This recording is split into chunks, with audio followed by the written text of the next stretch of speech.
তো চলুন আজ বানানো যাক এঁচোড় চিংড়ি। তো প্রথমেই বলছি গলাটা ঠান্ডা লেগে ভেঙে গেছে, তো ভয়েসটাকে অ্যাভয়েড করে রেসিপিটাকে ফলো করুন। তো এঁচোড় চিংড়ি কিন্তু নতুন কোনো রেসিপি নয়, এটি কিন্তু সবার অত্যন্ত প্রিয় একটি রেসিপি।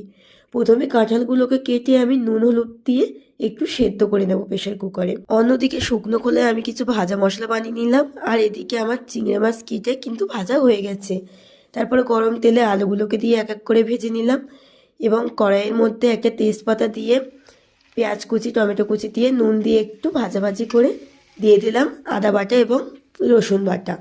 একটুখানি নেড়ে আমি হলুদ গুঁড়ো ধনে গুঁড়ো এবং লঙ্কা গুঁড়ো দিয়ে কষিয়ে ভেজে রাখা আলুগুলো দিয়ে দেবো এবং সেদ্ধ করে নেওয়া এঁচোড়গুলো, সেদ্ধ করে রাখা কাঁঠাল এবং আলুগুলোকে মশলার সঙ্গে সুন্দর করে মিশিয়ে নেওয়ার পরে দিয়ে দেবো 2 থেকে 3টে চেরা কাঁচা লঙ্কা এবং আগে থেকে ভেজে রাখা চিংড়ি মাছ এবং যে মশলাটা বানিয়েছিলাম ভাজা মশলা সেটা গুঁড়ো করে দিয়ে দেব। দিয়ে কিছুক্ষণ নাড়াচাড়া করে দিয়ে দেব জল পরিমাণ মতো এবং ফুটে উঠলে গরম মশলা দিয়ে নামিয়ে নিলে কিন্তু আমাদের রেডি গরম গরম